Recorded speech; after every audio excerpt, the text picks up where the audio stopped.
Okay, so hello, everybody. So while it is so weird to have an intro with no music and no sound, I have to tell you that I am doing this because YouTube cancels everything every time I use sound and music. So you just have to play the game in the space that you're in. So meanwhile, we are connecting and going live on Instagram. We're on Facebook, LinkedIn, and YouTube. So I'm so very excited. So today I'm bringing on a very good friend of mine and someone who's going to be a very good friend of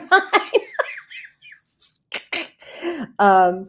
We're talking about the reframing of the alcohol narrative and exploring use before abuse. And joining me today is Kelly Michael Moselle and Amy Sorrells. And Kelly, I met through Georgia Addiction Counseling Association. I was so grateful when he gave me an opportunity to share about emotional healing, toxic-free living at the fall conference. And when we met, he's just I want to describe Kelly as someone who leads with heart and leads with love in a way that I've actually not really seen before. He amazes me. Secondly, Amy Sorrells, I met because of Kelly, and I'm leaning down here to get my co-host. She's climbing up my leg. Okay. Amy, I met literally this morning, but met, via, technology, the way a lot of us do, because she was speaking about reframing the alcohol narrative. And I'm like, I'm all in, right? So we talked this morning. She's such a bright light. She's so wise beyond her years. But let me give you the actual background for each one of these bright lights. So Kelly Moselle, oh, goodness gracious, all of his accolades. Honestly, I'm not an acronym person, but know that he's so highly studied, it's not even funny.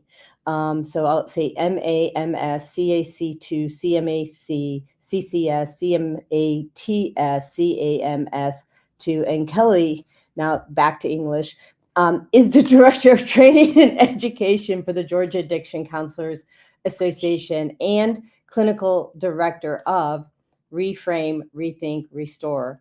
He has over 16 years of experience in higher education, and he has facilitated innovative programs that promote learning outside traditional classrooms, civic and social responsibility, and personal development. And his passion extends to working with clients in early recovery, particularly looks like in residential. We got cut off, but hey, maybe Amy will give me the other half in another message, because apparently there was a word count limit. But we work with what we have.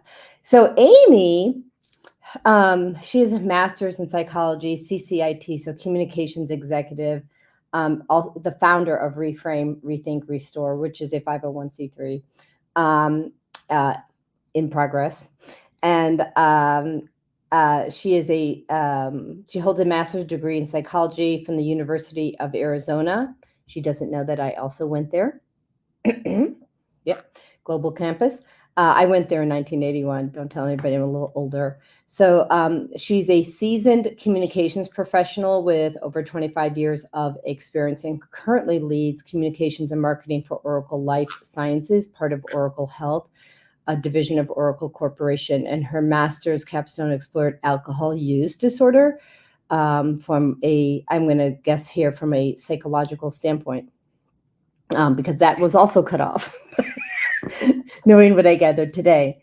What I will tell you is you've got two amazing souls here, and we're going to let them share as much as we can in the next 60 minutes about reframing, which is really up my alley because I'm board certified in neuro-linguistic programming, and I'm all about the change. Because what we were taught is not what we got. So without further ado, let me bring on Amy and Kelly. Amy and Kelly, hello. Hello. Hi. Sorry about it cutting off. I didn't realize it cut it off until you were reading it. I'm like, oh, Me no. neither. Yeah. Nicely. You handled that nicely. Well, here's the thing, this is a live show, right? And so I know there's a lot of people that want to do live shows and they don't because they're like, what if I make a mistake? And I'm like, well, life is full of mistakes. So you pivot. I mean, you can fill in the blanks for me, right? It's not a big deal. Absolutely. So I want to, I don't know who to start with first. Okay, I'll go with Kelly first. Kelly, help me understand and help everybody understand why you're so passionate about helping people with their emotional well-being, their mental health, and because you are such a light. I mean, look, you actually have lights around you. He does. He does. I think that's just the magic of reflection in the windows. But yes. Yeah. Okay. So, my work with addiction and recovery specifically stems from my experience growing up in a household where my dad was struggling with the disease of alcoholism. And when I left for college, he started his journey of recovery. And in October, that'll be 40 years for him. So, which is incredible. But really, that shaped what I saw him get back in life and build in life, just really shaped my perspectives on how to help others who also struggle with addiction, and that if my dad can do this, you can do this. And so, and I just believe so strongly that everyone deserves the right to get better, and everyone has the power within them to get better if there are folks with them along the way to help illuminate the path, as I sort of like to think about it. I'm with you. I am with you. And, a lot of times people who grow up with a dysfunctional parent or parents or whatever, which, by the way, is everybody in the entire world, but a lot of people use I'm sorry. I have that sense of humor. No, who's not dysfunctional? We're all a little broken, and that's okay. Right. And when you learn to laugh at that brokenness, that's where the power is, because it's like, I'm writing my book, and there's some things I wrote about. I'm like, yeah, it's real. Okay. I'm not going to go into it now, but I mean, you got to have levity. But the point is, they use it as a tool or a crutch, I would really say, to hang their hat on, to be a victim. You chose to use it as a tool to grow yourself and others, which, it's probably why I align with you so much, because I just love you. I love you. I love you. I love you. I love you. I think you're so amazing, and I love what you do, and I love how you do it. So keep that in. Oh, he's so embarrassed. Look at that. I think he's red. Let me see. Does he match that color on my shirt? Okay. Amy, my newfound friend.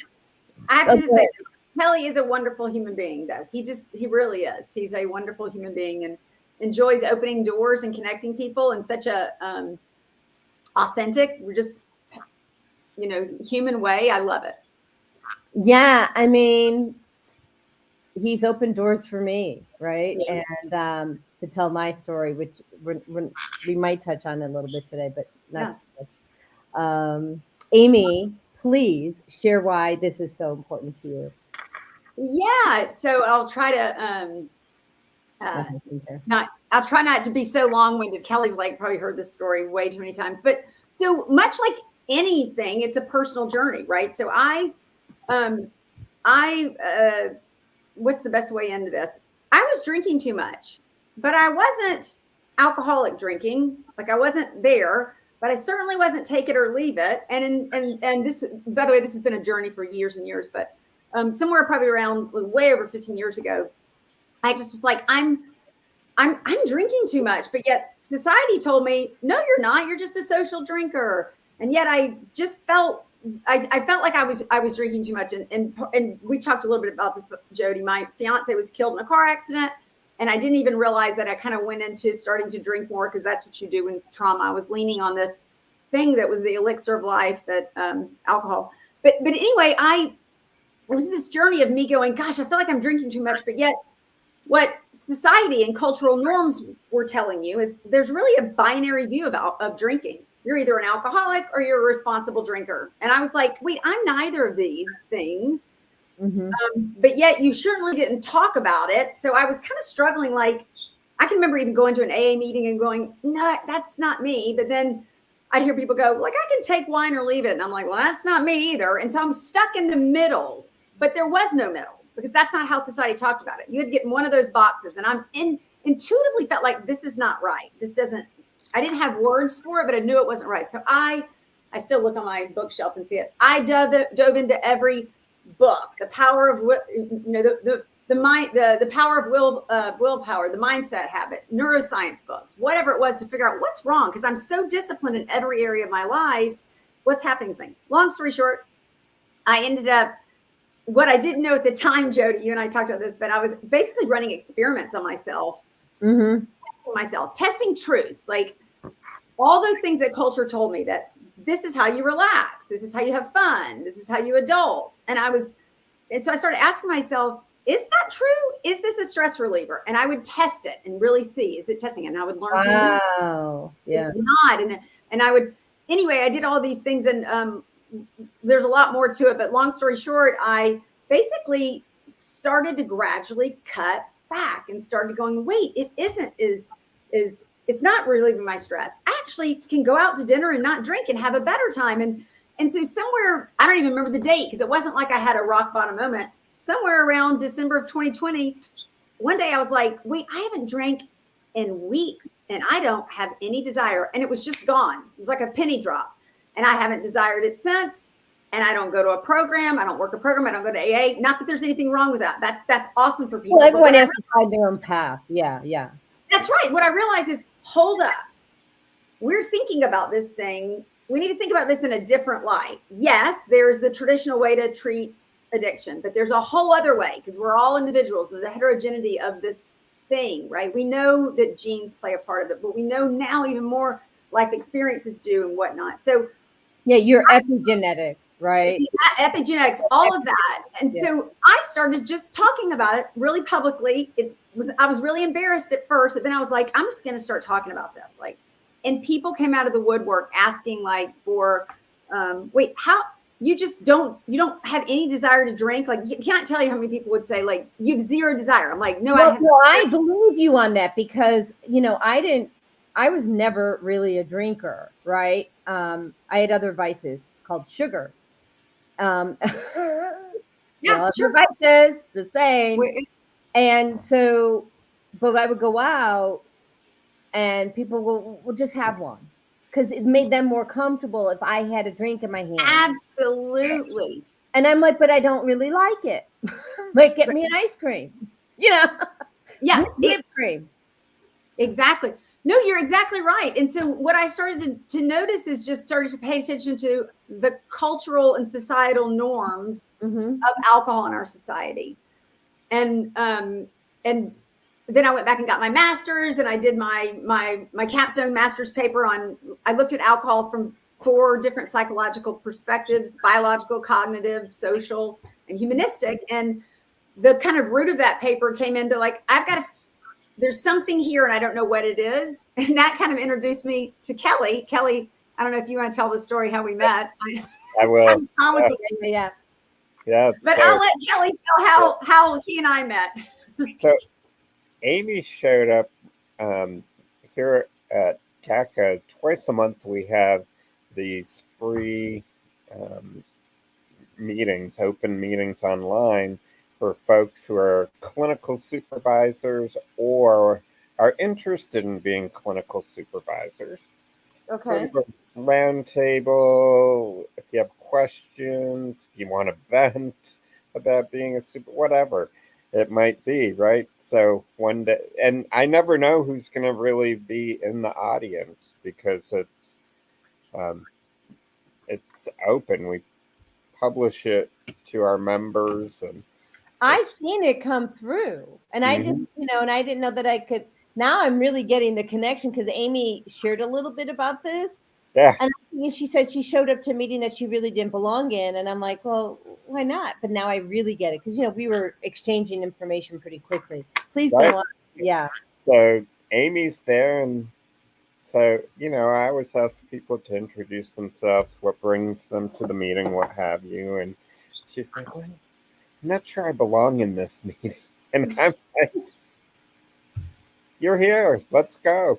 So so that's when she shared what she had studied about. I don't know if she got into her personal story at first. She was talking about, you know, she'd done this master's program and she'd done this research and she was interested in really trying to find a way to put it out there. And um, so I was like, well, I'm super glad you're here because I think we can somehow work on this. And then I was like, we met for lunch, and I was like, well, you might want to become credentialed with us as well. And she's like, okay, will you be my supervisor? And I said, absolutely, love to.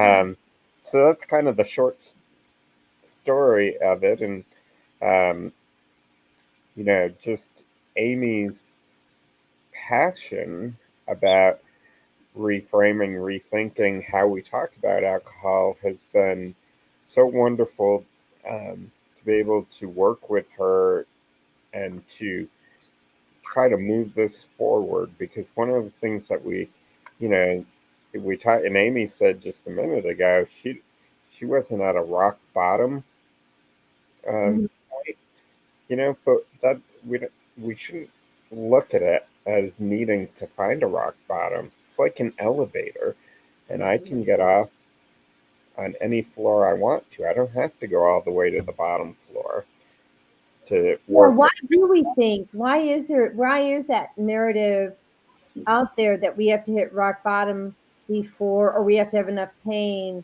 before we make a change? I think, to me, what I think happens is that folks um, get into recovery a lot of times because of outside incentives. So something really bad happens that finally someone pushed them, and like either you're getting help or we're leaving you alone. Um, so I do think there are significant events that happen in people's lives that Mm-hmm. do push them into the recovery um, route. If I get into a bad accident, if I get arrested, if my wife leaves me, those sort of things may happen, and that's why they think about it. But that's not necessary to get better. And if we can keep telling, you don't have to wait for the bottom to fall out. You can Well, start. yeah, I mean, my bottom fell out, right? I mean, I disabled for 4 years and couldn't even get a glass half this size. I couldn't get glass half this size actually to my mouth without both hands and seeing if I could do this. That's how disabled I was. So that's when I started making a change. And mine wasn't because of alcohol, but because of an over medication of 50 drugs from the Western medicine community. Thank you. And so, but you're right, Kelly. I mean, we can we can use our brain, and I'm not trying to be sarcastic, really, because I always say lead with heart and let your heart tell your brain. But maybe in this case, it's let your brain see the evidence, which we're going to go into next. Let your brain see the evidence so you logically can understand why this is not a good idea, and then lead with love. Yeah. Okay. So usually I'm saying lead with love, right? But in this case, I'm going to say, let's go with logic. Let's go with science, and then go back to leading with love. Yeah. Amy, you share some of the science, and I'm going to butt in. I'm just going to tell you now. I am no neuroscientist, so please butt in. But I mean, and here's the thing: we're just going to have some fun here, Kelly. Butt in, because we're going to have some fun. Go for it. Yeah, well, I want to. The neuroscience to me is such a key part in this. The cognitive neuroscience. I'm going to add that to it because the psychological science to this is very, very important. And one of the key things that Kelly and I talk about, and we certainly are going to be talking about in our soon-to-be nonprofit, is beliefs drive our behaviors. If you think about it, your beliefs drive your behaviors. And so when what we're trying to do is let's examine the beliefs that are very much created through your cultural norms, your societal norms, and your experiences. And if you look at the beliefs in society today, the cultural norms and beliefs around alcohol, we address 3 of them. These are very deeply ingrained beliefs that people believe as sure as the sun is shining. And that is number 1, there's 2 types of drinkers, alcoholic or social. Pick one. That's the first cultural norm. We see it all the time. Number 2, alcohol has health benefits. That's funny. That's funny, right? But people believe it. And number 3, alcohol is necessary for a vibrant social life. What would I do at 5 o'clock? What do I do on girls' weekend, right? Those are 3 deeply ingrained cultural norms that people believe that drive their behaviors. None of them are scientifically true. All 3 of them are not scientifically true. So much. I'm a little busy in the prefrontal cortex hearing it, but go ahead. And I think, and Kelly, you jump in here, but that's the big thing that we talk about. We're addressing 3 cultural norms, and we're going to show you through science that none of them are true. Now, if you choose to keep drinking, that's totally fine. We're all adults. People still smoke cigarettes, but we know what's behind all that. That's all what Kelly and I are trying to do, not shaming people to change, not forcing them. But what we think is that, especially we're talking about those people that wouldn't be full on blown alcoholism, right? They're early, like I was, where they're not wrecking cars, but they're not living their full potential. The research that Kelly and I've done has shown that upwards of 70% of this is a big scary stat. Upwards of 70% of adult drinkers would register as mild or moderate on the AUD scale and never know it. These are people mild or moderate on the AB scale for. Sorry, AUD scale. AUD. Alcohol use disorder, and that's another thing that's not widely known in culture.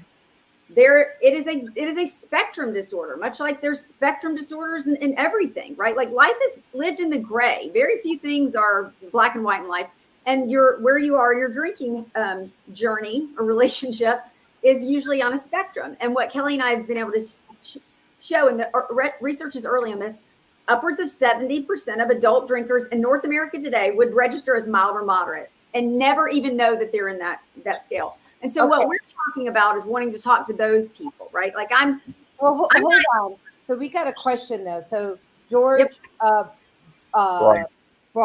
says, why call it a disease? Is it a disease? Is it a disorder? Is it a behavioral? Is it a mindset? Is it a belief system? That's a great question. I think it's, go ahead. It's a great question. Kelly, do you want to take that one first? No, you go first. Yeah. So, George, hello. Thanks for asking hard questions. Yeah, George, it's an excellent question, and it goes to the root of what we're talking about, right? Because when you hear my answer, I mean, what the research that I have seen, and what I came out of it from my research paper is that I don't buy into this. You are born with this disease and you're powerless over it and you're genetically stuck. Because of neuroplasticity of our brain, because of our ability to change, you can change. Right now, genes. This is neuroplasticity in a box. Sorry. Yeah.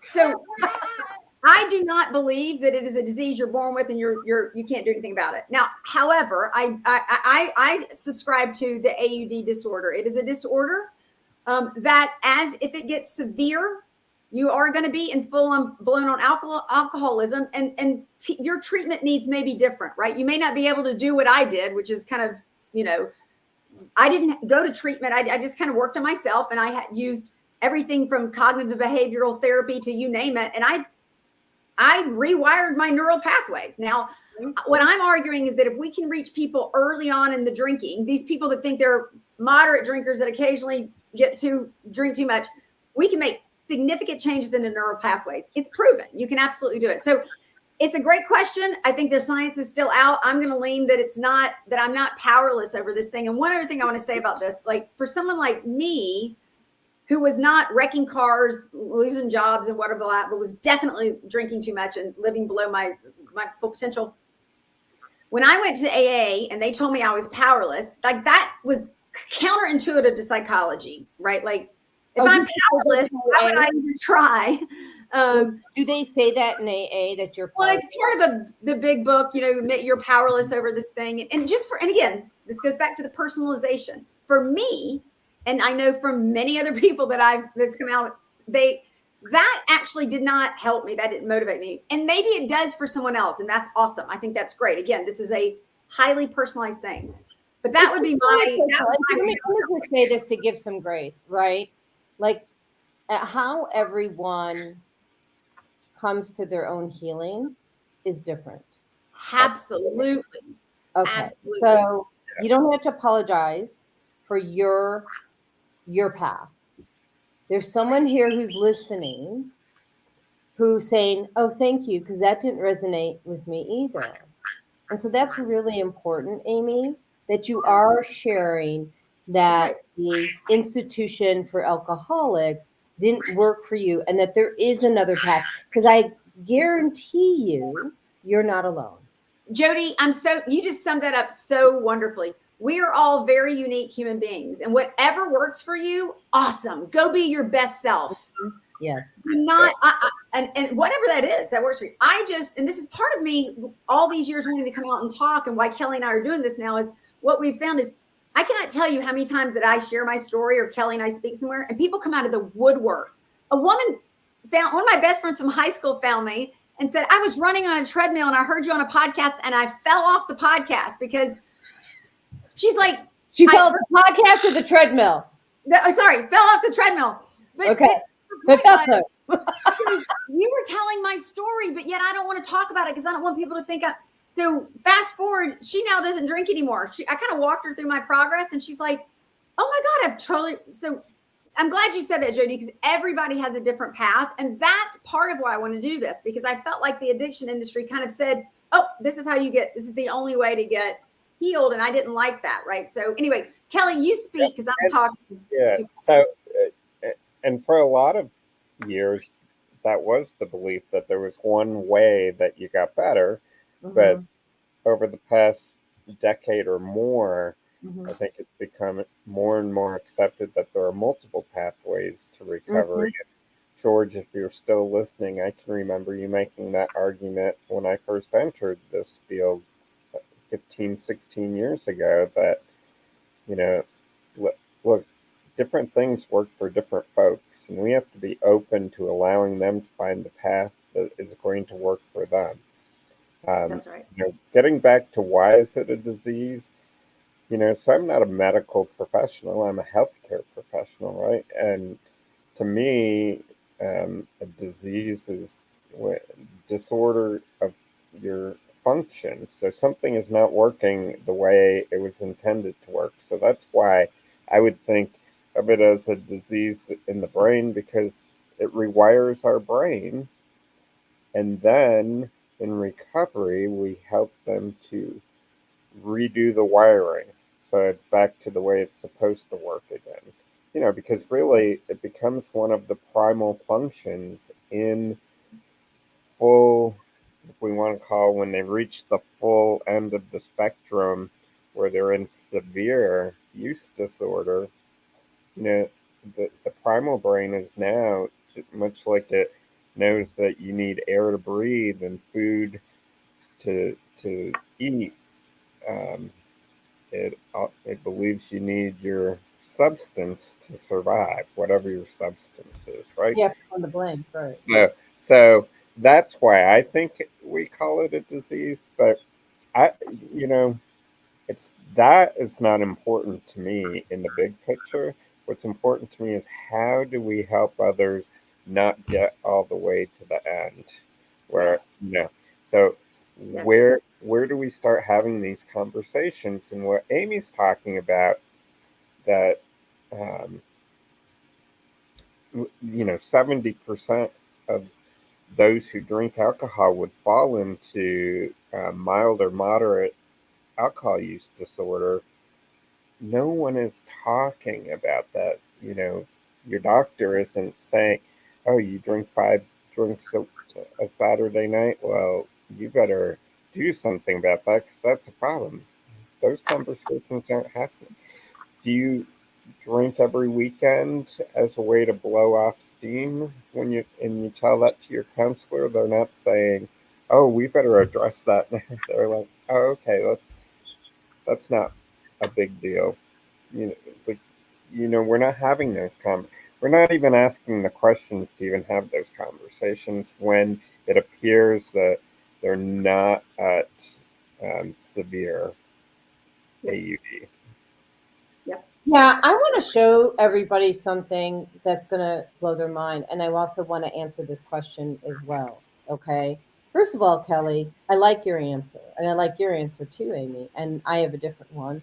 But I really like disease is really just a disorder that, a function of the body. But before I give my answer, I want to show a picture here. So I studied with AIM in clinics, and this is, let me see if you can see this on there. It's not as large as I'd like it to be. Let me see if I can. There we go. Is that a little bit better? Mm-hmm. Clinics right in the middle of it, but you see, this is a healthy brain on the far left-hand side. And as we have more toxins in our brain, it impairs the blood flow. So it looks like actually you have like holes in your brain, but that's not an actual hole. That is where you're not getting blood flow to your brain. And so if drinking alcohol or any other toxic thing is, if this is worth it to you, that you're not going to have blood flow to your brain, so then you're not going to function. And it may be, it impairs a part of the brain, so now you can't walk or you can't talk. Who knows which part of the brain it's going after first? I mean, I probably should know, but I don't. But in any case, that's physically the impact. Okay, so you need to anchor that in. Secondly, as far as, is it a disease? I like for languaging that we have something to call it. Okay. Like Kelly said, it's not as important though as the solution. Now, my solution is way out of the box. Um, I access consciousness and can pull the frequency of addiction or pull the frequency, and this is all metaphysics, so you do not have to align with this, okay? But I can pull the frequency of addiction or shame, or I mean, pick an emotion or pick a behavior, and I can pull it out of the field. So now your physical body is not tethered to a frequency. Now, it still requires that you see a therapist so you can modify your behavior, or see me and I can use NLP, neuro linguistic programming, to help you anchor in a new behavior. But what I'm saying is, you actually have so many choices in the matter. Prior to, I was addicted to toxic foods. My brain probably looked like the one on the far right. And I had taken NLP back in college in the late 80s, like 1989, 1990, something like that. And so I had that concept in my head. And so when I was reclaiming my health and I'm going to the grocery store, I remember imprinting a skull and crossbones on all the foods that were not real. And then I just stopped wanting them, kind of like Amy, right? Because it was poison to me. I knew exactly what it was. It was poison. I knew it was harming me. If I can't get a glass to my mouth without using both hands and without a significant energy exchange and pain, then like, I need to switch things up. I did hit rock bottom, right? So and hopefully people listening to this, you don't have to hit rock bottom. You can just look at the science. Can we talk a little bit about what's in alcohol that's harmful to human DNA and cells? Yes, absolutely. By the way, Jodi, I love what you said, because I think Thank you. a lot of what we're talking about too is just also a little bit of mindfulness, right? Of really being more in the moment with things and asking, is this true to me? Is this the knowledge, right? And we don't do that much, because we're on whatever the ad says, whatever people say, right? Like it's just like Jodi, like you and I talked about dopamine overload in society, and our brains have not evolved to keep up with the amount of dopamine in this world right now. It's crazy, and that can be all sorts of toxins. But let's talk a little bit about so I'm no neuroscientist, but I've done enough, and Kelly and I've done enough research to know. Let's talk about 4 things around what we call the hidden health impacts of alcohol, right? Okay, I call them hidden toxins. I love it. There you go. However you want to do it. But the scary thing is what we're about to tell you, based on Kelly and I's observational research, and when we survey people after we speak, about 90% of people have no idea what we're about to tell you. And these include like psychologists and counselors that were like, I didn't know that. And here we go. One, according to the latest research, there are no safe levels of alcohol. That means you out there that are moderating, just know that includes you. Now, of course, the more you drink, the worse the impact. But that is a big, big thing. There are no safe levels of alcohol. Number 2, alcohol is a drug, and it is toxic to the human body. It is ethanol. Ethyl alcohol, ethanol. It is the same chemical compound that you put in your car at the gas station. We are ingesting that, right? Wait. What's number 2?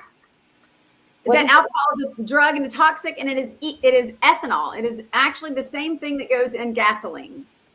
So the same ethanol, the same thing that's in your wine glass or whatever that produces your high, is the same thing that's in gasoline. So that is, like, people don't think about that, right? And can I pause you on that for a minute? Yes. Because I just want to take it to the next level. Yes, go. So, okay, alcohol is ethanol, and it's a petroleum-based product, right? The ethanol, or is it petroleum-based? Ethanol is the It's what? It added to the petroleum. Added to the petroleum. Yes. Okay.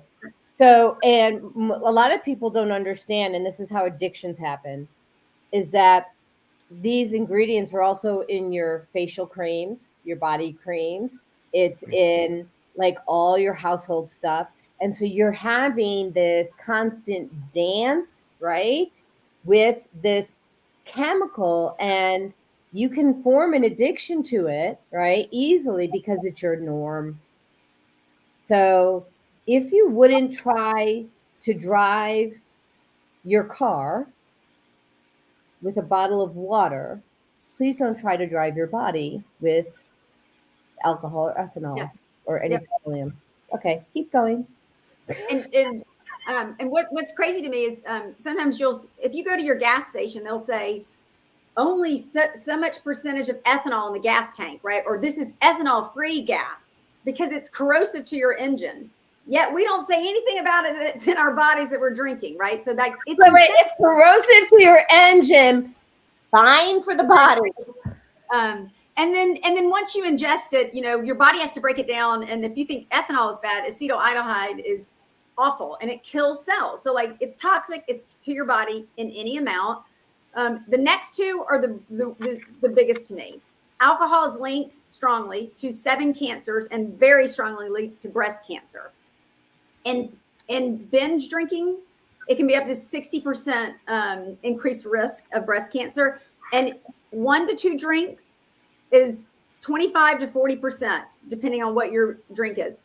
Mm-hmm. Increased risk of breast cancer. That's phenomenal and scary. So the fact that it's so associated with cancer, which shouldn't surprise you, it is a toxin. And then this next one, alcohol. Can I advise you on that one too? Sorry, This is just too good. Sorry, I love it.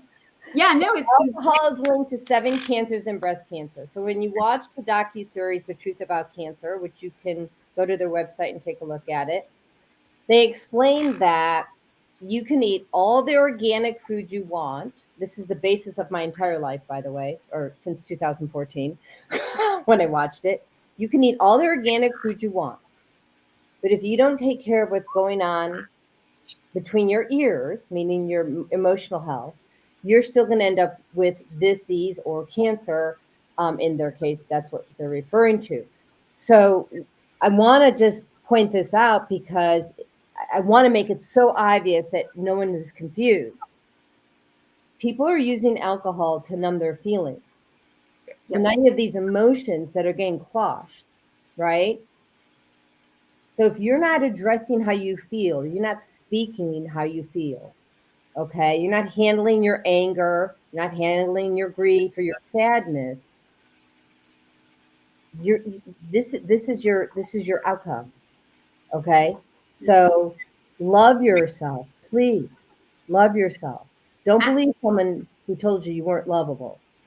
That's you're so right. And that and talking about taking care of your brain, the fourth kind of Well, before Amy, before you jump into the fourth, I think it's important to note that Ireland, which is kind of surprising to me because we think, and I'm of good Irish stock and DNA, of Ireland as being the land of heavy drinkers, right? We think of Ireland as drinking a lot, but they have put they have passed a law requiring all alcohol labels to include the warning that alcohol causes cancer, which is significant. huge. Yeah. Huge. So Yep. we may see that come our way someday if we can beat the alcohol lobby. But, I think. So I do believe it's coming. Did you hear what came out the other day, the Chevron bill? No. Mm-hmm. Okay. So, yeah. basically, in a nutshell, and I'm not going to, maybe, do you want to articulate it, Kelly? You probably do better than me, but no. Okay. So we're not going to articulate it exact, but basically it's saying that we now have the right to litigate against these companies that are putting poison in our food, water. Yeah. And so, don't quote me on the exact, if you need to go look it up, Chevron bill. Things are changing, people. Yeah, they are. There's a wave coming. And I think that Ireland legislation that goes into effect 2025, Kelly, I think you're right. I think this is a start of what's going to happen. It will take a long while. The alcohol lobbyist industry is very powerful, and it's so ingrained in every bit of our social lives. But it's coming, and it's partly because we're talking about things like this. We're giving knowledge and facts and truth to people. And here's the last one: alcohol negatively impacts your brain and mental health, even in moderation. It has been proven to shrink the brain volume, so your brain actually gets smaller. Particularly, your frontal lobe and your hippocampus are impacted. You need those. You need those two areas, right? And the reason why is it's disrupting your neurotransmitters and your neural pathways. It's dysregulating your homeostasis. The second you drink, your homeostasis gets dysregulated. You start a monkey wrench of all your neural pathways and your hormone levels dysregulate. One of the things that it does, even in moderation, you're going to hear me keep saying that, Jodi, because people hear this stuff and think, no.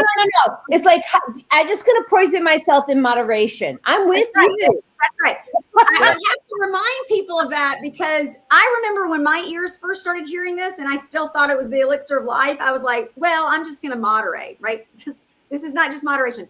But what it does, that dysregulation, without getting too much in the neuroscience, the alcohol intake, it can be in moderation as long as the neuroscience. It is okay. Yeah. It is increasing the release of cortisol in your body. And when it dysregulates over time, it resets your baseline of cortisol. So your cortisol in your body is higher even when you're not drinking. So your baseline is higher than a non-drinker. What does that mean? You're a little bit more anxious. You don't regulate your emotions as much. Who wants any more anxiety? So when I found this out, it was like a penny drop. I'm like, oh my God, I'm drinking this thing for stress relief, and it's increasing my stress, and nobody's told me this, right? And then the other kicker, and everybody who's ever drank knows this, your sleep is disrupted. It doesn't matter how much. Your sleep is disrupted, particularly your REM sleep, which is super important for restorative sleep. You do not go into REM sleep. So these things, the fact that there's no safe level, that is a drug and it's toxic to the body, it's linked to 7 cancers, and it impacts your brain and mental health, even in moderation.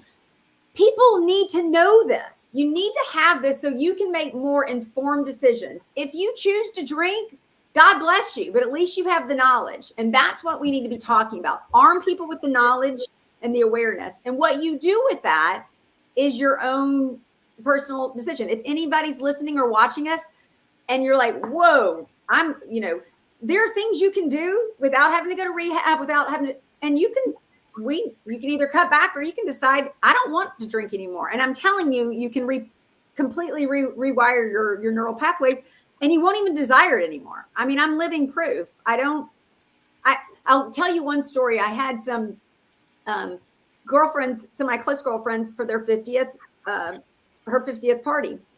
And I was already doing something with my boys I was going to the hike in, my 2 sons, and I couldn't reschedule it. But I think they thought, oh, Amy's not going because we're going to make her uncomfortable because she doesn't drink anymore. Right. And so one of my good friends, Melissa, I didn't get invitations. Yeah. Well, my good friend Melissa called me and said, oh, are you not coming because you're afraid we're going to make you uncomfortable? And I said, Melissa, no, Melissa, I'm not afraid that you guys would make me uncomfortable. I'll make you guys uncomfortable without saying a word. And she goes, well, right? Oh my God. It's like she got it. And I said, because y'all are going to start going, are you sure you don't want any? Are you sure you don't want any? Just have one glass. And then you're going to force me to tell you how unhealthy it is. And she was the first one that got it. Like, oh my gosh. No, again, it's about changing the cultural norms. I'm not going to have to worry about, oh no, I don't want them to make me drink. I'm going to make you uncomfortable because I'm going to sit there and not be tempted at all. And you're going to be wondering, why doesn't she want to drink? Why is she having just as much fun and she's not drinking? Right. So it's like shifting the way the beliefs. Well, and the belief about moderation, because, one of the things I did when we presented at some conference earlier this year, I came in and I said, Amy, where's your backpack? I need to get my rat poison. It's like, I'm going to have just a little spoonful of rat poison, okay? Anyone else want some rat poison? Because, the whole concept is so, are any of us going to eat just a spoonful of rat poison? Who wants to try that out? But yet we're willing to do it with a substance that is toxic. Okay, you guys got me. I got to do this. I'm sorry. You guys are you're teeing me up. So, because I'm going to take this to another level. Rat poison. Okay. I'm going to do a share screen because I'm like, okay, you want to talk rat poison with me? Let's talk about the fluoride in your water. Fluoride is a component of rat poison and many other common pesticides. It is corrosive enough to etch glass. Fluoridated toothpaste carries a poison warning on the label. The EPA prohibits discharging fluorides directly into natural waterways and the ocean. Okay, that's your rat poison. Now I'm going to show you the other thing. Let's talk about glyphosate just for a minute, because and fluoride, by the way, is in your alcohol because they're making it with water, right? At some point, and there's fluoride in your water. So don't get confused. I'm not talking just about your toothpaste, not talking about your tap water and your shower water, but I am talking about your alcohol. Then, if you go to glyphosate, so why am I talking about glyphosate? Well, so your wine and everything, the wheat, all that has glyphosate on. What do you think that they're making? They're making the grapes have glyphosate on it. The wheat and barley, that all has glyphosate on it. Well, glyphosate, and I'm going to stop sharing just for a second. So glyphosate was originally used in World War II to take minerals out of pipes. Hmm. Can we talk about your brain health again? Yeah. Okay. Now, I want to go a step further because I got a download a week ago, maybe. So I was in my backyard praying. This one's hard, guys. Okay, so glyphosate takes minerals out of pipes, right? We need minerals. And they sprayed it all over our food supply. So it's taking the minerals out of our body. Okay. And they sprayed it all over our crops. So it's taking the minerals out of our crops. Now, when you look at the metaphysical of this, spiritual, they often say that to ward off bad energy, we'll call it dark energy, fallen angels, you need to use salt, which is mineral. So some dark force thought it was okay to pull that out of our bodies, out of our earth, out of our animals, out of everything. That which protects us. Woo. So I'm just going to say this. Do you really want to give your power away? Because you can be empowered when you choose to eat food, consume anything that doesn't have chemicals in it. And the chemical glyphosate is in your alcohol. Yeah. It's actually in your water too, but Woo. yeah. Yeah. So that's why what Amy and Kelly are saying go way beyond the social norms. If you want something different than what you got today, you've got to do differently. Do you guys agree? I mean, I don't think we even touched the surface on this today. We need to come back. Yeah. Yeah. No. And I loved your words, empowered. I think empowered is very important. If we can empower ourselves with knowledge and realize we are empowered to make decisions, don't just, again, we just fall into cultural norms and societal norms so naturally that we don't even question, wait, is this true? Right? Like, so like that I love that word empowerment, because that's really what you're doing. And you're being able to, you know, for me deciding not to drink anymore, I could have stayed at about 15%, leaving it 15-20% lower than my capabilities. Or you can have a superpower and empower yourself and take your full self back, right? I love that word empowerment, because that's thank you, because my whole book is about that, right? So I don't tell people what to do. So my book is Emotional Healing, Toxic Free Living, which will come out, I believe, in October, in alignment with the GACA conference. Congratulations, by the way. Congratulations. That's huge. Thank you. The book tells my personal health journey. However, at the end of each experience, I give people an opportunity to use my experience to model a new behavior for them. The parts that resonate, like you don't have to do it my way, right? You need, though, to find a way that fuels your heart, fuels your soul. And this is just one way, or I give maybe 2 or 3 ways, but the point is you get to choose. And so I'm helping people to be empowered, have discernment, to ask questions, stop assuming that the government has got your back. Because if they're approving these chemicals in the country, in the United States of America, to be used in our food and water supply, and alcohol, I don't necessarily would call it food, but we'll call it a food group for comedy reasons, that are not approved in other countries. So other countries ban these chemicals that are in your alcohol, that are in your food, that are in your water. And if you take a look at a Mountain Dew or a Coca-Cola in Mexico or another country, they don't have the same ingredients. There's like 2 ingredients. We have several. They're different. Yeah. And so why shouldn't you be able to have a Pepsi or a Coke from time to time without chemicals? Yeah. Great question. right? And so, yeah. Yeah. Kelly, for those who are going to be listening to this on the podcast, like, Spotify or Apple or whatever, Kelly just demonstrated money in your hands. Okay. Like, it's, follow the money. Follow the money. Because this is huge. And, guys, I did all this. I trusted. It's okay. You don't have to make yourself wrong for it. We're just telling you what's going on. Yep. Mm-hmm. Yep. Absolutely. Yeah. I mean, go ahead. The look at, talking about money and alcohol, think of how much money they spend just on Super Bowl Sunday advertising. Mm-hmm. Selling us the dream that if we drink their product, our life is going to be fun and fulfilling and we're going to be popular. So, Yeah. Yep. I don't think so. Yeah. That's what their ads show us, right? Yeah.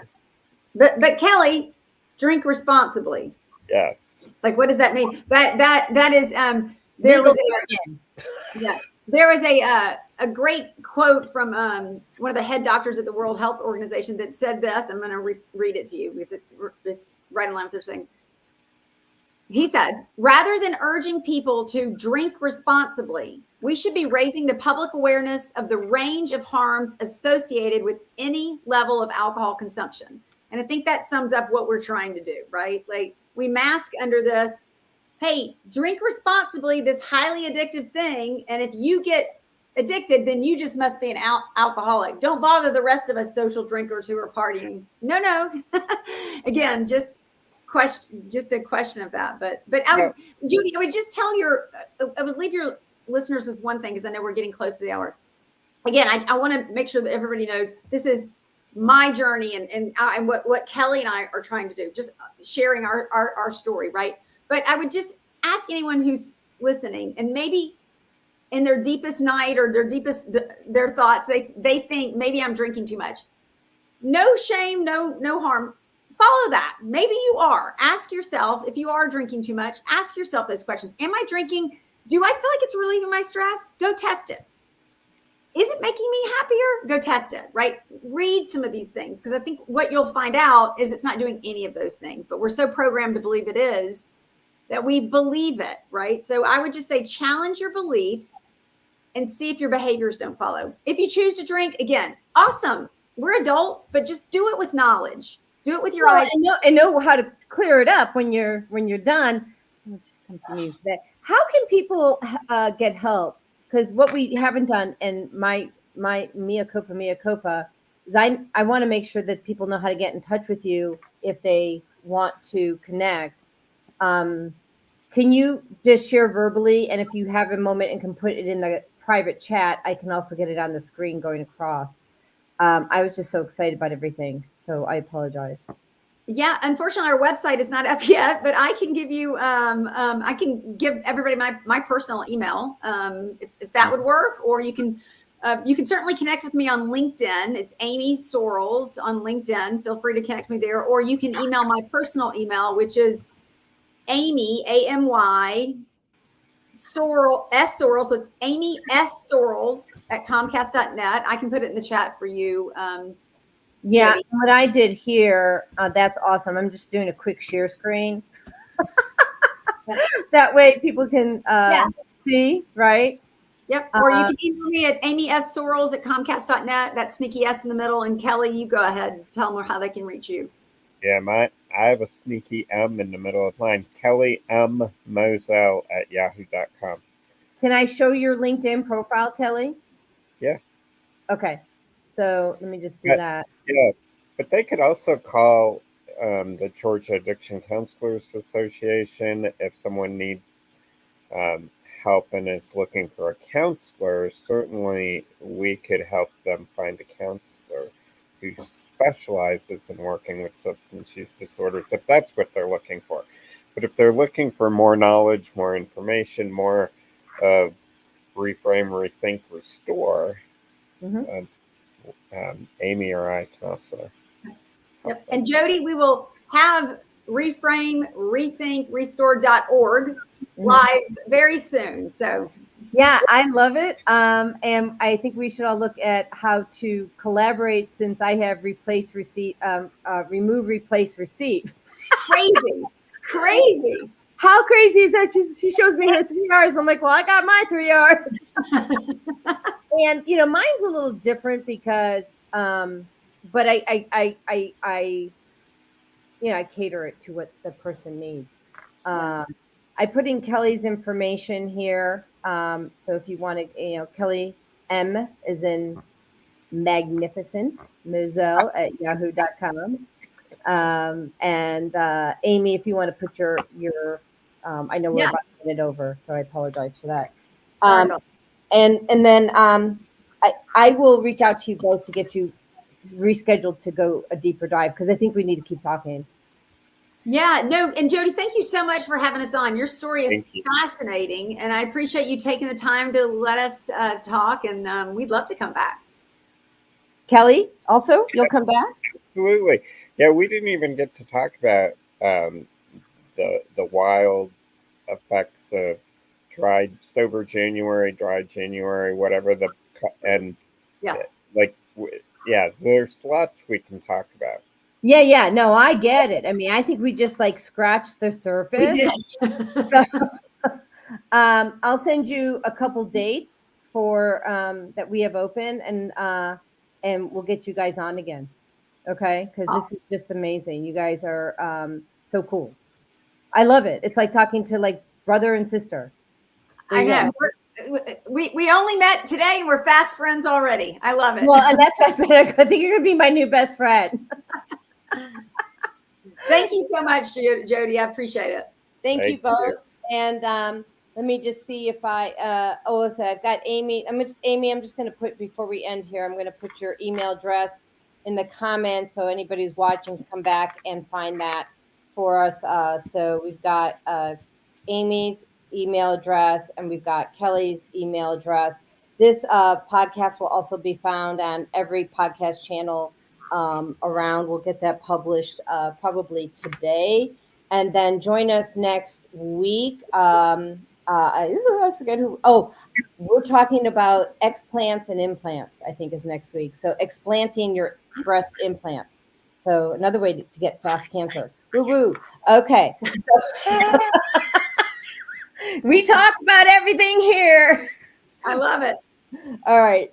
Thank you guys so much. I'm just going to run the outro. I'm learning new technology here, so just send grace cards. There you go. And thank you. We're going to end that stream.